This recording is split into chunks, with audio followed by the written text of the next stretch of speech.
Previously on Championship Manager 3. Hello all and welcome back to Title Decider 3.0. We absolutely cannot lose this. Oh, George. Halftime is coming and it is 1-0. A total fluke. Are you kidding me? Collymore! That man hates Wolves. We've not even got to the result. How low I am now sitting in my chair tells you all you need to know. Liverpool have beaten Leeds 2-1 and they have won the Premier League. Oh, this guy, Morten Heldgaard, couldn't stop saving shots versus us. He's played a 5 against them. They didn't even need Ian Pearce to score.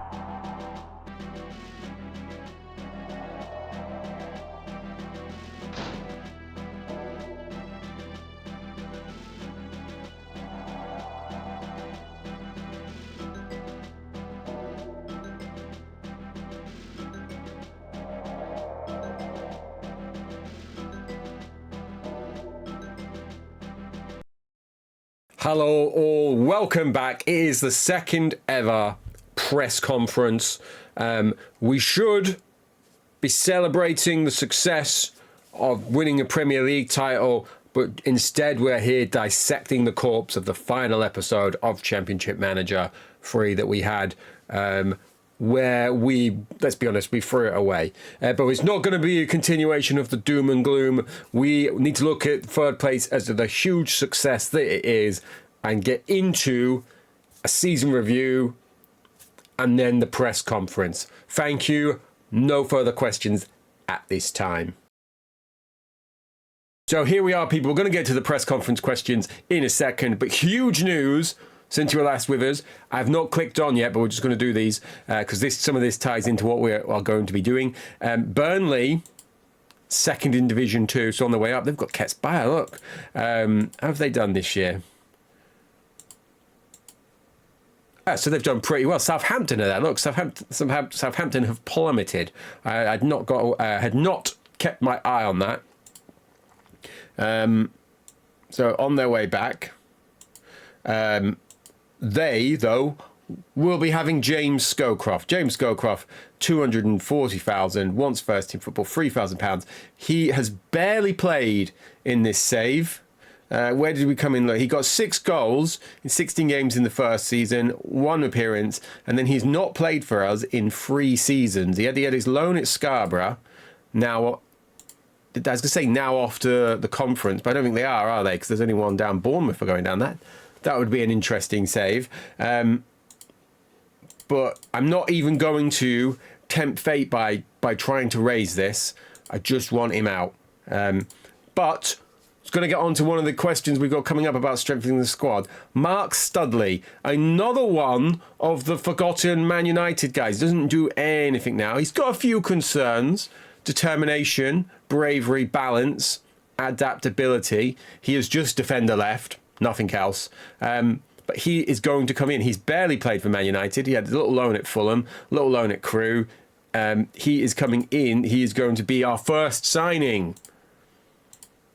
Hopefully. Oh, he's got no interest in signing. Wished I'd clicked through to that until before declaring him the first signing. But I'm going to offer him £6,500 and £300,000 signing on fee because I'm getting him potentially for £875k. Wants a new contract. He's on £800 at Man United who don't want him. And then Justin Asimir is off. The reason we've come back now is we're going to have a look at the stats. So let's go to stats. Let's start with the appearances. Maurizio Annabel Riso, 39 appearances. He has made the most appearances of the season. Richard Wright, who you're probably expecting, has only made, I say only, still impressive, isn't it? He's made the 36 appearances. So that is total, not just league. Ronnie Warwork, pretty much an ever-present 38. He only had that one spell of being rested. If you look at Pierre-Yves Andre, who we'd had pretty big hopes for when he came in. He's only made the 5 appearances and the 13 subs appearances. I don't think there's anyone who hasn't made a single appearance for us because we got there in the end. Even if we go to the reserves, Robertson, 31. Lee Roche, more on him. Just going to put him up here. Might be someone that I'm thinking about bringing into the extended squad. Titus is here. It's probably time for him to leave. He's off at Swindon. He has had a good run. Look, he's a prolific scorer of goals, considering he's playing predominantly as a defender at these teams, because I've been checking. So everyone has played a game this year, except for Steve Carr. Poor old Stevie Carr. He's only got those games there. And then Asimir, who I believe was away. I was going to say he was at Stenhousemuir for 3 games, but he's off to Arsenal, so we don't count him. And then Wellesby, someone that we're hoping to see push on a bit next year. He's improved since you last seen him, and he's also had a pretty decent first campaign in the reserves. Jarman played that 1 game, got an 8. I'm going to push him back to the first team squad for now. I'm also going to push Musto back to the first team squad for now that we're here. And then just to see them, I'm like, here's another one. Look, you're not going to be featuring for us, Clement. Let's get him all the way down to 240. See if we can get some interest. Steve Fleming. Why did Man City want him? So we've looked at appearances. Let's have a look at goals. You probably know who's going to be up here. The forward line then, Maurizio Annabelle Risso, 20 goals, 39 games. Kevin Phillips, 18 goals under 28. What a signing he has been. John Hartson, rebounds year, 16 goals in 33 games. Collymore, 4 goals in 4 games. Prolific. Manish, 3 goals, 28 games. David Johnson, only the 2 this year, despite playing. He did play a lot as a sub, but he did have his chances. Dean Keats, 2 goals, and then we've got a whole host of players with a single goal. Holland, Musto, Scally, Warwork. Andre didn't get a goal. Terry Cook didn't get a goal. So a few guys who need to start pulling their weight. Conceded, Richard Wright, 35. Shea Given, 8. Penalties, Hartson, he took 5, scored 4. Someone else took a penalty. They're not, it was Robertson, wasn't it? He'll be in here. Look, there he is. That's why he's in the reserves. Assists, an area that we really need to look at. Although I'm going to take that back. I said before an area we need to look at, but now that I'm looking at it, I don't think we do. Holland 8, Manish 8. This is a holding midfielder. Keats 7, Hartson 6, Mauricio Annabelle Risso 5, Ruddy 4. During that little spell that he came in, he's going to be 30 years old, about 29, 30 years old going into the next season, but he's probably still got a part to play. David Johnson 3, Mullins 3, Andre, Gerrard, Phillips, Warwork, Warner on 2, Collymore on 1, Laurie, Scally on 1 each. So we need to get a bit more goal involvements from the fullbacks. That's a challenge for next year. We do play with them pushed on, so I'd like to see them actually contributing more. I am considering moving to this. Something along that lines, being even more attacking this year, just to try and help us in those games against the bigger teams. But I'm gonna undo that for now, because if I was going to do that, I'd set up as a second formation. So that's one of the things I've been thinking about. Yellow cards was your man Laurie. Man of the match awards: Richard Wright 8, John Hartson 4, Keats 2, Phillips 2, Risso 2. Holland, Laurie, Ruddy, Warwork, all with 1. And then if we have a look at the average rating, Lee Jarman, discount that. He only played that 1 game. Right, though, look, 7.42. Stan Collymore, if he is leaving, he's leaving with a 7.33 rating and a 100% score rate, minus the subs appearances. Hartson, 7.15. Carl Laurie, over 7. And then everyone else under 6. So let's have a look at the worst. It is Andre. Just reinforcing why he's falling out of the team. Him and Terry Cook, who's also falling out this year. It's possibly time for Cook to move on. He's got 3 million rating, but I feel like unless we're going to be playing him as a forward right or an attacking midfielder right, we're probably not ever going to see the best from him. Into the history, obviously this is our best ever finish. 3rd in the Premier League. If we have a look at the history, If we have a look at players, top scorer, we have rebounded from last year with Maurizio Annabelle Risso. What a signing he's turned out to be. 1.9 million, and he's basically scored 1 in 2 for us. Apart from in the Cup, where the one game we played, he scored 2. So he was not at fault for us going out there. Oh, Leon McKenzie, how we have left you behind. Still off at West Ham. Where are they?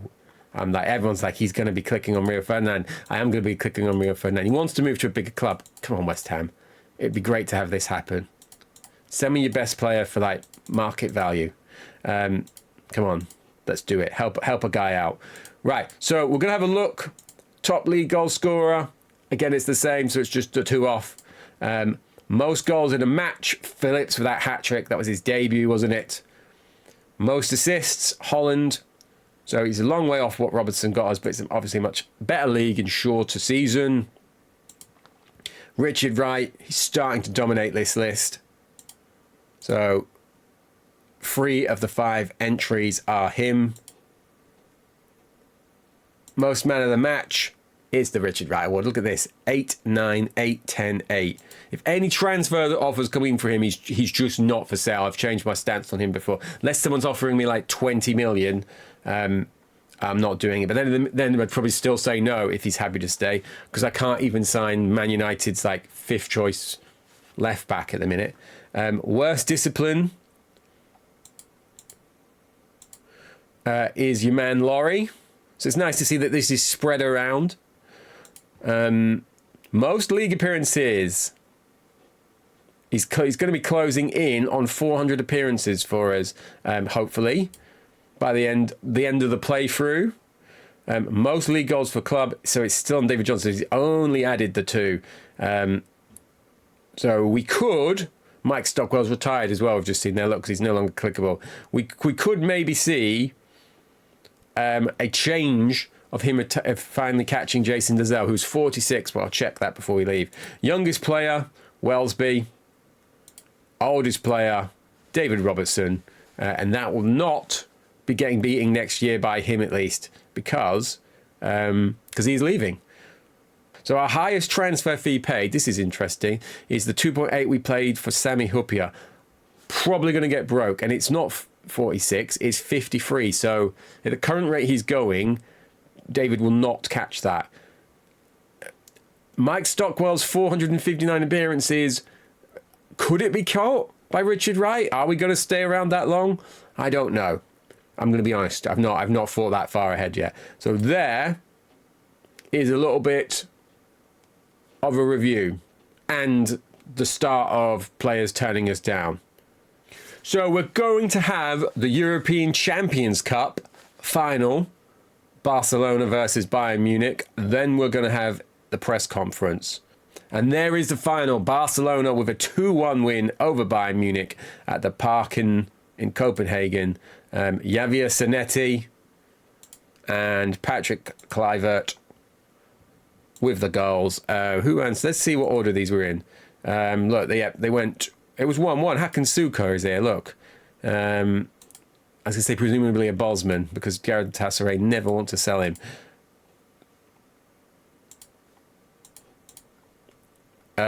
So some good teams on show there. Really good teams. And also Darko Kovacevic. Giovanni Elbaz ended up at Barca, look.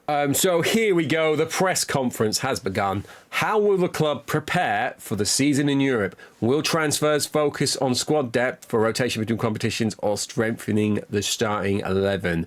The priority is going to be Europe. Once we find out what competition we're in, that is what I'm going to be aiming for.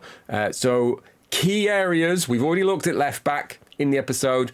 Would like to bring in a second starting caliber centre back, and would also like to bring in another starting midfielder. We might see Steven Gerrard moved out this year, this season even, because he's not developed as I would have liked. Great question though, thank you. Next question. After coming so close, will the priority be securing the league title or winning a European trophy next season? Trophies are going to be what we're aiming for. League is important to us, but we're not at the level yet where we can compete with Liverpool's, Man United's, Chelsea's. Sorry, not sure what league they're in anymore. Had fallen into cliche bingo there. So we're going to be looking at Europe as a priority, other cup competitions, then the league. Obviously, we want to be challenging in the top 10. That goes without saying. And looking to get a title challenge going if we can, but not over prioritizing this journey, this fantastic journey in Europe that we've all worked so hard for. Thank you. Right. How would coach? Thank you for the respect shown. How would you rate the team's end of season performance on a scale of 1 to Kevin Keegan? And do you think an experienced hand in the coaching room would have made a difference? Coincidentally, how do you react to the miraculous Chelsea rebirth under footballing mastermind Colin Lee? Under my face. We'll get to that. So 1 to Kevin Keegan. I'm going to say 7. It's a 7, not Kevin Keegan, but it was disappointing. Everyone at the club is disappointed that we managed to throw that away, because we were in the driving seat and we'd led all year. But we don't have the resources or the squad depth that those other teams had, and that hurt us, unlike Newcastle, who should have won that league title.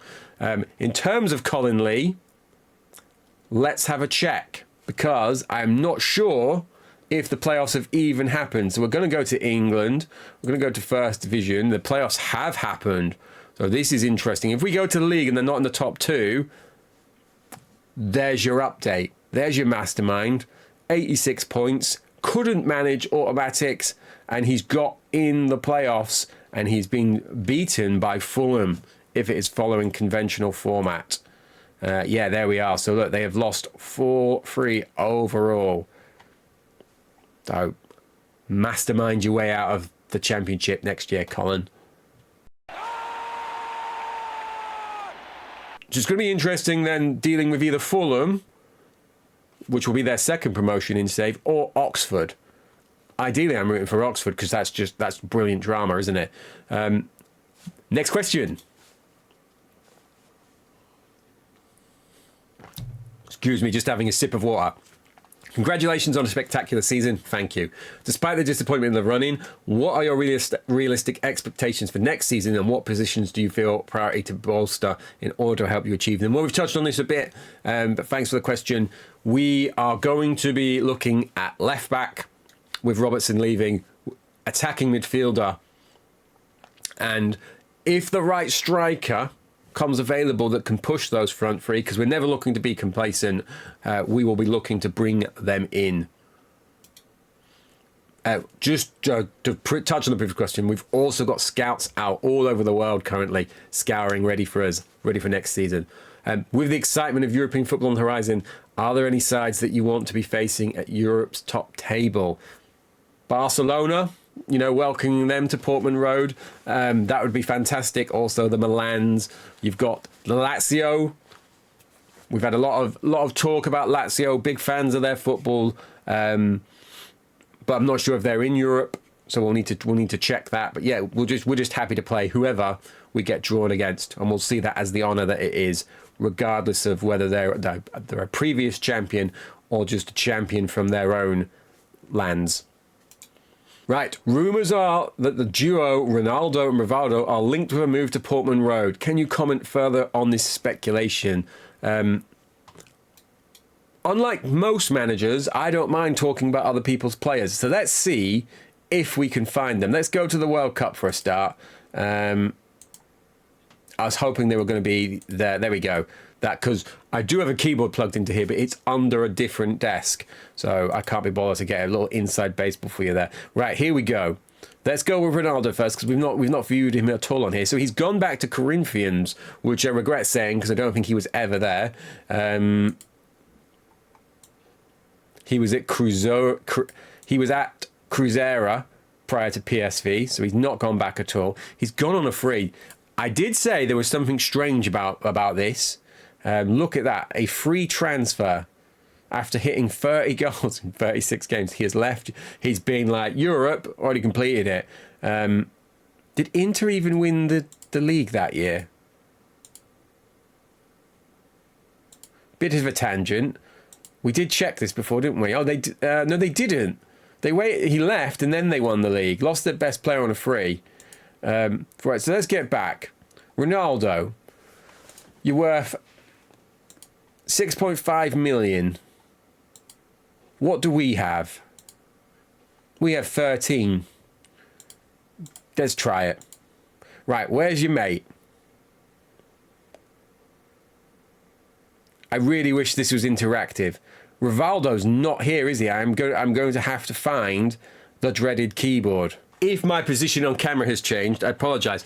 What you have just missed is me scrambling around under a desk, unplugging this keyboard from one PC and putting it into the one that we are using for this. Here is Rivaldo. He's at Barcelona. That is frustrating. So many of you will have been pointing out that he probably played in the Champions League. We didn't. I feel a bit better now. Let's see. Rivaldo, 31 years old, still pretty brilliant, happy to stay at the club. Can we waste our budget on 2 players? So I'm not, at the minute, going to be joining us. I can't confirm those rumours, but I will try and make those rumours fact. Back to the questions. After the way the season ended, do you feel it's time to start a new rebuild at the club, as some players have not contributed as much as they should have, such as David Johnson? David Johnson and his 2 goals, have not contributed as much as they'd hoped. But me and David Johnson, our friendship, professional friendship, is stronger than ever. No one deserves to play in Europe more than David Johnson.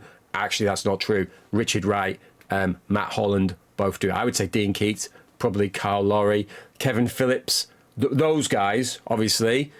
Probably David Robertson deserves to play, but he won't be staying.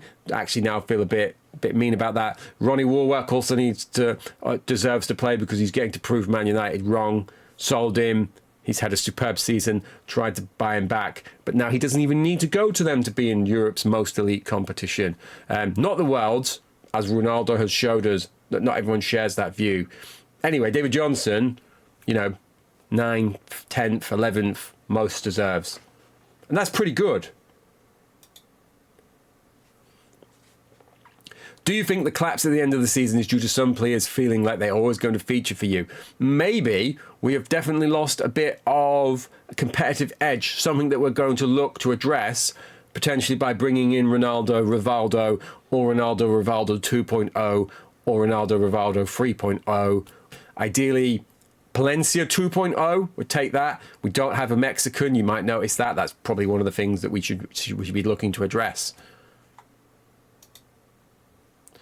Question for Masio. Is there any particular position you're looking to strengthen in addition to left back? So we have mentioned this, but we're going to be looking for... we are left back, obviously. Maybe, though, a wild card move. Maybe we're going to look for a right back. We could move Carl across. He's enjoyed his time on camera, actually being in the lineup. So maybe we'll have a season of seeing his name and always reading out someone else's who's stuck behind my face. So that could be one consideration. There are rumours across the back pages of the tabloids that you are being touted as the new Rotherham manager, who reportedly see you as a perfect fit for the club. That feels a bit thinly veiled. Are you able to publicly quash these rumours and commit your future to the Tractor Boys? Yes. I was going to buy a John Deere hat today, but it didn't fit me. So you're just going to have to imagine the visual gag without the hat. I get it doesn't work as well. And also, I was like, well, I'm never going to wear this again. Probably can't give it away after I've worn it on channel because people won't want it. Felt like a foolish outlay, but it wasn't foolish. It would have been worth it. It would have been a great gag. And there we go. There is the end of the press conference. Let's see if we can end by finally tying up Vance Warner's contract. Here he is, £750 a week. Doesn't expire for another 3 years. So we do have that leverage over you, Vance. Let's see what you can contribute to this meeting. We paid 1.3 million for you, and you've played a significant amount of games at a good rating. Only the 1 goal, though. You do have a committed amount of yellows, though. I do like that. I like that. So let's have a look. What have we got? He's 28. Positioning 17, tackling 18, strength. Let's go into his training. I want to see how you're training, Vance. You're not in the team at the minute. Paul Webster. He's disappointing me. You're the only person on this first screen with Reds, Paul. Who are you and what's going on? You're a free signing from the Spartans. You're on £230 a week. You've got 2 years remaining on your contract, but you're not here anymore. Get out of here, Paul. Anyway, we were talking about Vance. Hopefully he's seen that tremendous show of power. Right, you greedy little man. You want more money, do you? This is pleasing me, though. These are working out. These guys, Bob, Kenny, Danny. Am I allowed to call him Danny? Yeah, I'm going to call him Danny. He's part of the team now. Richie, Jergy, Clinny. Definitely should have went Clinny. And Ernie, Big Ern, because he loses the IE because it's already there. Are doing a good job. This guy needs a new contract, doesn't he? I remember that was coming up. Other than his goalkeeper, maybe this is why the goalkeeper, right? Bob, 19, Kenny, 16, Danny, 13, Richard, 19. Right, no, so hopefully, who's doing goalkeeping? Maybe it is I've only got 2 guys on goalkeeping. Let's put Kenny on. It feels a bit disrespectful to put Sir Kenny Dalglish, icon of the game, brilliant striker, brilliant manager, on goalkeeper duty, but I've done it. I can't put Ernie or Clinny there, can I? Come on, let's see if we can fix Andy. Well, anyway, we're supposed to be sorting Vance Warner's car. He's like, Jesus, man, this guy. Do you know what, Vance? No. You can have £2,000. That's a significant pay rise. I'm feeling generous. We've just saved the money of Webby. You can have that and a 1.8 million, I can't get it. It's not doing it. 2 million. You can have that and a 2 million release clause. You can have an assist bonus and a goal bonus because we were disappointed with the goals. If you want to get a pay rise, go and earn it. His agent would be like, bro, has he not earned it? Getting promoted, helping you stay up, helping you finish third. That's enough from you. This is 25 years ago, long before you guys got too much power. And there we go. We're going to end with that. Little bit of a spoiler there about what I was trying to think about with right back. Paul Webster, we're done with you though, mate. I'm sick of you, and your big boy attitude. Not training properly. I had no idea who he was prior to becoming furious with him by seeing him in the training menu. I'm like, who are the Spartans? How did this guy end up here? Maybe this guy's got a better attitude. Or this guy. I do need a goalkeeper. No. Anyway, trying to keep my coherent string of thoughts going. This was what I was thinking. A little bit of a spoiler about what I was thinking for right back. Kieran Dyer. Wants first team football. I was thinking, could we fire him back in? Bring him back? Push him ahead of David Johnson and people who deserve to play for us in Europe? Possibly, because he's unhappy. They're going down. What I'm going to do is I'm going to wait till this says first in the Championship or Division 1 or second, because there might be another team with A. Maybe Aldershot got promoted. But that is what we are going to do. So we're going to go away. We will be back Monday with the season opener. I hope you've enjoyed the press conference. I hope you've enjoyed the series so far. That's upsetting. I was doing the wrap up, and then it's like Gerard Houllier has won the English Premier Division Manager of the Year award. Runner up was Arsene Wenger. It's like, yo. We beat Wenger. I can't dispute this. He's better than us. Fact. Oh, wrong manager. Sorry, Gerard. But this.